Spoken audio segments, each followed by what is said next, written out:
경기도 교육연구원의 백병부라고 합니다. 네. 그 화면에 보시는 것처럼 이 연구는 저를 포함한 몇몇 연구자들이 같이 연구를 진행을 했고요. 연구의 배경, 필요성부터 시작해서 재현까지 간단하게 말씀을 드리도록 하겠습니다. 가지고 계신 자료집에 이게 QR인 것 같은데 이거 찍으면 자료집도 나오고 저희 연구원 홈페이지에 보고서도 이미 올라와 있어서 더 자세한 내용은 그 보고서를 참조하시면 될 것 같습니다. 그 배경인데요. 그러니까 수업이나 평가를 혁신해야 된다라는 당위, 또 그것에 대한 요구는 학교가 생긴 이래 지금까지 계속돼 왔을 겁니다. 또 그렇게 하기 위해서 다양한 정책적인 시도들이 있었고요. 최근 몇 년 동안에는 IB라는 처음에는 IB라는 말이 도대체 뭔가라고 생각할 정도로 낯선 말이기는 했는데 최근에는 IB라는 말을 그래도 한 번은 들어본 것 같은 그 정도의 익숙함 정도는 있는 것 같아요.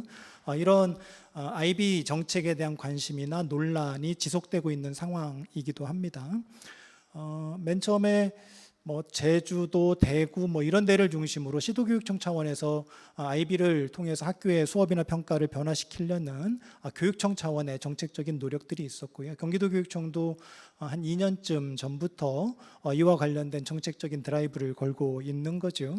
중요한 거는 그래서 도대체 학교에서는 이제 이 부분이 중요한 겁니다. 그래서 도대체 학교에서는 어떤 변화들이 나타나고 있고 그런 변화에 수반되는 선생님들의 노고가 과연 감당할 만한 것인지, 그것을 감당할 만한 가치가 있다고 선생님들이 과연 느끼고 있는 것인지, 이런 것들을 좀 깊게 들여다볼 필요가 있겠다라는 겁니다. 이게 이제 연구의 필요성이나 목적이 될 거고요. 해서 IB 문서도 좀 들여다보고 또 실제로 교실에서 수업이 어떻게 이루어지는지도 좀 보고 또 설문조사도 해보고 그렇게 해서 얻은 결과를 가지고 IB 정책을 더 잘 실행하기 위한 그 방안도 좀 제언하고 이렇게 하려고 했습니다. 연구 방법이고요. 문헌 연구도 있었고요. 사례 연구도 있었는데 경기도에 그러니까 작년에 IB 후보 학교라고 되어 있는 학교가 19개가 있었습니다. 그 후보 학교들 중에서 4개 학교를 대상으로 한 사례 연구를 진행을 했고요. 저희 연구진들이 학교를 좀 꾸준히 다니면서 수업이나 평가를 좀 들여다 보려고 했습니다. 3번에 걸친 설문조사도 진행을 좀 했고 제가 물이 없어서 그런 건 아니고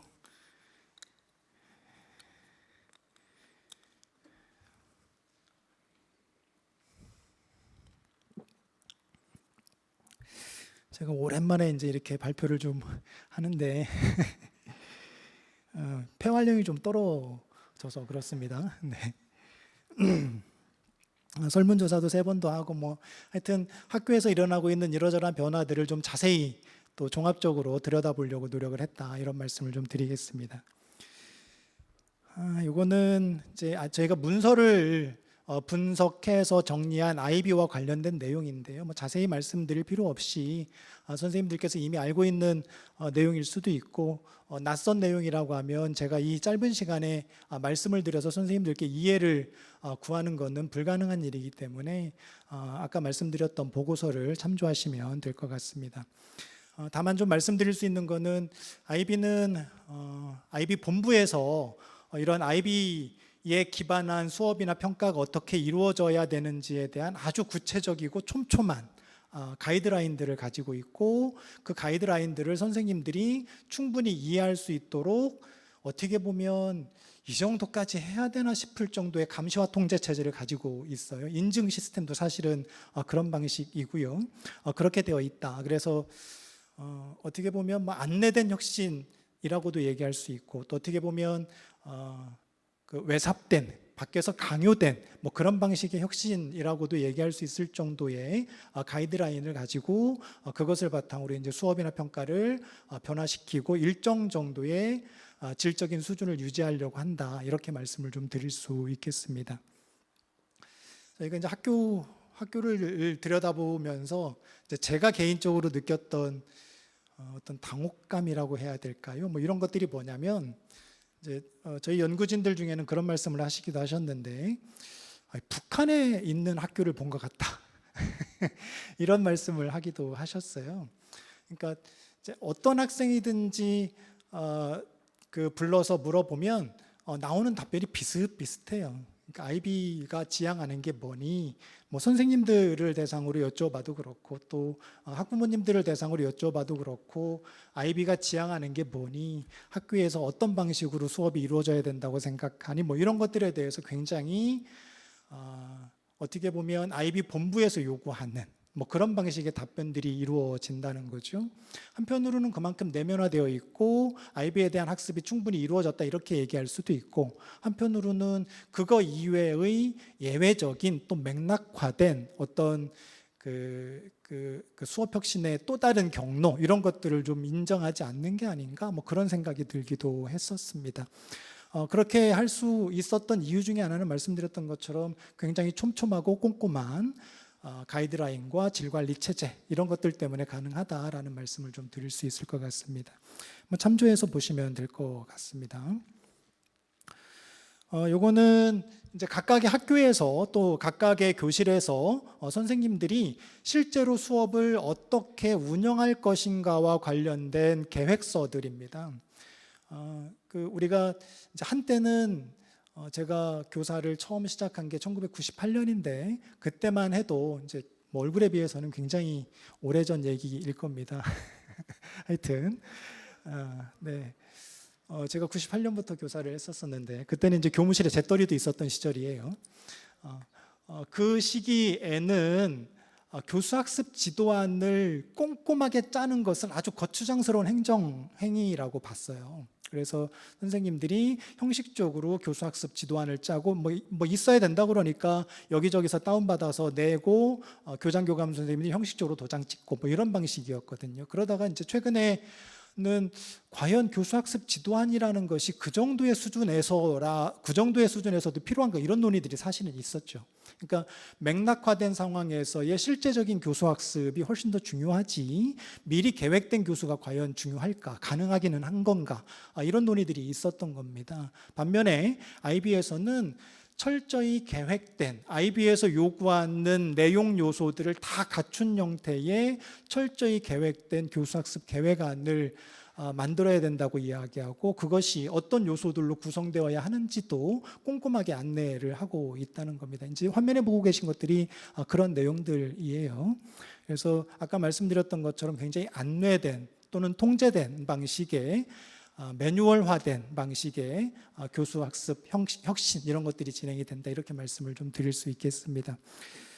여기 뭐 칠판도 좀 보이는데 칠판 이제 어떤 학교에 있는 그 교실 뒷 칠판입니다. 초등학교 교실 뒤에 있는 칠판이 아주 훌륭한 수업의 과정을 보여주는 그런 용도로 활용이 되고 있어요. 그러니까 제가 학교를 종종 들여다보면 초등학교는 요 뒷자리가 이제 미술 시간에 아이들이 그린 그림을 쭉 붙여놓는다거나 또는 학기 초에 아이들의 생일이나 뭐 장래 희망이나 뭐 이런 것들을 조사해 가지고 이렇게 붙여놓는다거나 뭐 이런 용도로 쓰이죠.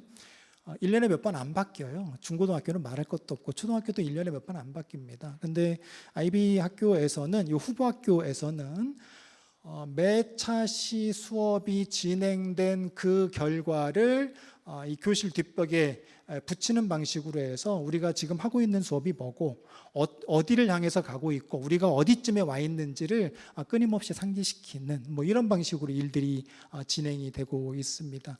이런 일들이 1년 내내 교실 단위로 이루어지기 때문에 아이들이 학습자상이 뭐고 학습자상도 되게 어려운 말로 돼 있거든요. 핵심 개념도 되게 어려운 말로 돼 있어요. 뭐 관련 개념도 마찬가지고 굉장히 낯설고 어려운 말로 되어 있음에도 불구하고 그 말 뜻이 뭔지를 진짜 이해하고 있는지는 모르겠는데 최소한 그 말들이 뭔지는 다 알고 있더라 이런 말씀도 좀 드릴 수 있겠습니다. 이거는 설문조사 결과를 간단하게 정리해 놓은 건데 자세한 결과는 보고서를 보시는 게 훨씬 더 나을 것 같고요. 이거는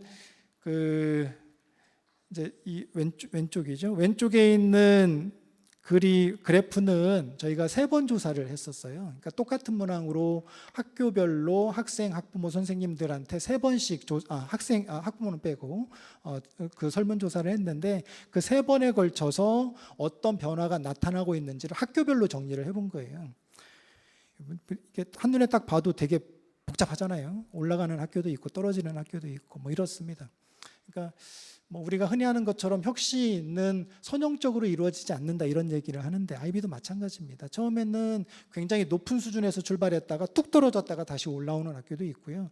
처음에는 낮았지만 꾸준히 올라가는 학교도 있고 뭐 지속적으로 하락하는 학교도 있고 1학기 때 2번 조사를 했는데 2번 조사에서는 쭉 올라가다가 방학 끝나고 나니까 다시 원래대로 돌아간 학교도 있고 뭐 이렇게 나타난다는 겁니다. 그런 변화들을 평균해서 그려본 그림이 오른쪽에 있는 그림이고요. 다행인 거는 초등학교든 중학교든 어쨌든 1차 조사에 비해서 3차 조사, 1차 조사 대비 3차 조사 이렇게 하면 뭐 2차 조사에서 약간의 부침이 있기는 합니다만 영역에 따라서 약간의 변화, 긍정적인 변화 이런 것들은 좀 확인할 수 있겠다 이런 말씀도 좀 드릴 수 있겠습니다. 마찬가지입니다. 이런 변화가 저희가 여러 항목에 걸쳐서 조사들을 했는데 여러 항목에 걸쳐서 공통적으로 나타나는 그런 결과라고 말씀을 드릴 수 있을 것 같고요. 사례 연구를 조금 더 자세히 말씀을 드리면 저희가 4개 학교, 초등학교 2개, 중학교 2개 이렇게 4개 학교를 선정해서 이 학교의 수업도 보고 또 선생님 또 아이들 면담도 하고 뭐 어떤 경우는 저희가 연구하는 동안에 아이비 본부에서 파견한 아이비 컨설턴트가 학교에 와가지고 이제 당신네 학교가 이런 거 잘하고 있고 못하고 그런 거 좀 보완했으면 좋겠고 뭐 이런 컨설팅을 진행하기도 했는데 그 컨설팅에 같이 참여하기도 하고 뭐 이런 과정들을 통해서 저희가 정리해낸 내용들입니다. 초등학교 이제 저희가 뭐 의도적으로 한 초등학교는 그 아주 작은 소규모 학교를 선정을 했었고 또 다른 초등학교는 좀 중규모 이상의 학교를 선정을 했는데 학교들이 처해 있는 맥락도 굉장히 달랐고요.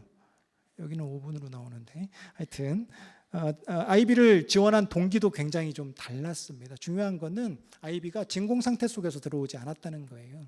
이미 그 학교가 아이비 정책 도입 이전에 가지고 있었던 고유의 맥락과 또 선생님들이 수업 혁신을 위해서 해왔던 그동안의 노력이 존재하고 있는 상황에서 이것이 이제 2024년 이후에는 정책의 변화 때문에 제도적으로 지원을 받지는 못하지만 이전의 성과가 완전히 없어진 상태는 아닌 거죠. 그런 상태에서 아이비라는 새로운 정책이 도입된 것이 이 4개 학교가 공통적으로 가지고 있는 맥락이다 이렇게 말씀을 드릴 수 있겠습니다. 또 하나는 각각의 학교들이 해결하고 싶어하는 고유의 문제들이 있었던 거예요. 이런 고유의 문제가 학교의 맥락과도 연결이 되어 있는 거고 정책의 변화와도 연결이 되어 있는 겁니다.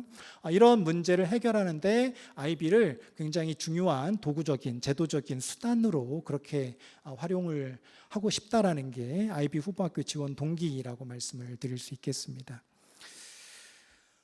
실제로 수업이나 평가가 어떻게 진행되고 있는지 학교별로 정리를 했는데 학교별로 정리한 내용이 서로 배타적인 것은 아닙니다. 저희가 연구진들이 주로 봤던 키워드들을 학교별로 정리를 좀 해놓은 거고요. A 학교에서 나타난 게 B 학교는 없냐? 그렇지 않습니다. A 초등학교에서 있었던 게 학교급이 다른 B 중학교나 뭐 D 중학교에는 없냐? 그렇지 않습니다. 그래서 아울러서 이런 것들이 복합적으로 또 종합적으로 나타나고 있다 이렇게 보시면 될 것 같습니다.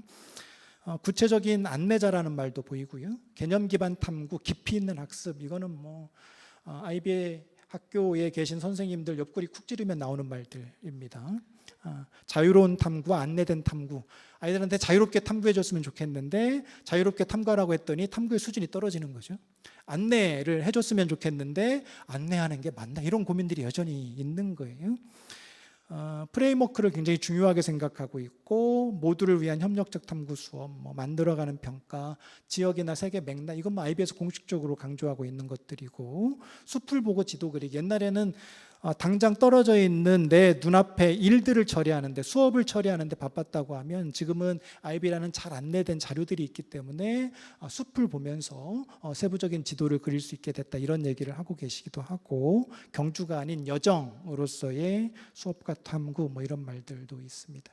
고민과 과제도 있어요. 이것도 마찬가지 배타적이지 않습니다. 여러 학교에서 공통적으로 나타나는 고민과 과제라고 말씀을 드릴 수 있을 것 같은데, 수업 혁신을 위한 기존의 실천이 있는데 이거랑 아이비랑 과연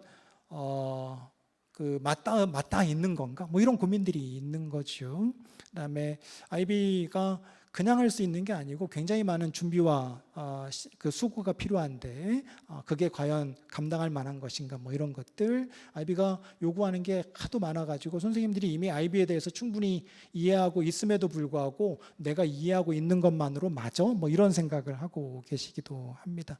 국가교육과정이 우리나라는 세계적으로 굉장히 좋은 국가교육과정을 가지고 있다고 평가를 받는데 이것도 해야 되고 아이비도 해야 되고 뭐 이러다 보니까 할 일은 많고 뭐 이렇습니다. 평가 변별력의 문제는 이제 중학교 이상 학교급에서 나타나는 거고 뭐 이런 문제들도 있고요.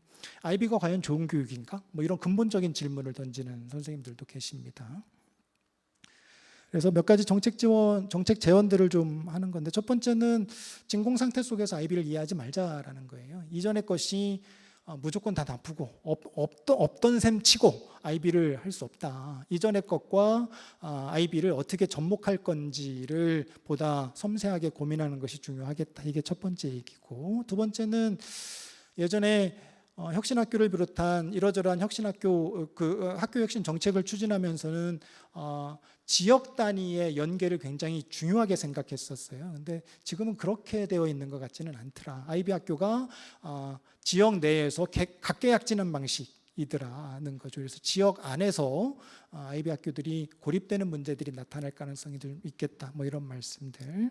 그다음에 아이비 리더십이 굉장히 중요한데 저경력 교사들한테 아이비는 굉장히 중요한 안내자의 역할을 하더라고요. 그러니까 저경력 교사들 같은 경우는 당해 학교가 이전에 가지고 있었던 수업 혁신의 맥락에 대한 맥락적 지식이 전수될 시간이 없었던 거죠. 그런 상태에서 아이비가 유일하게 붙들 수 있는 비빌 언덕인 셈인 거예요. 근데 중요한 거는 저경력 교사들 입장에서는 당신들이 아이비에 대해서 충분히 관심도 있고 이러저러한 노력을 기울일 마음의 자세가 되어 있음에도 불구하고 의사결정 단위에 포함되지 않는 거예요. 그러다 보니까 동원된다는 느낌, 얼마 하다 보니까 소모된다는 느낌, 뭐 이런 생각들을 가지게 되더라는 겁니다. 그래서 리더십 팀에 저경력 교사들을 의도적으로 배치하는 문제, 이런 것들이 좀 고민될 필요가 있겠다는 거.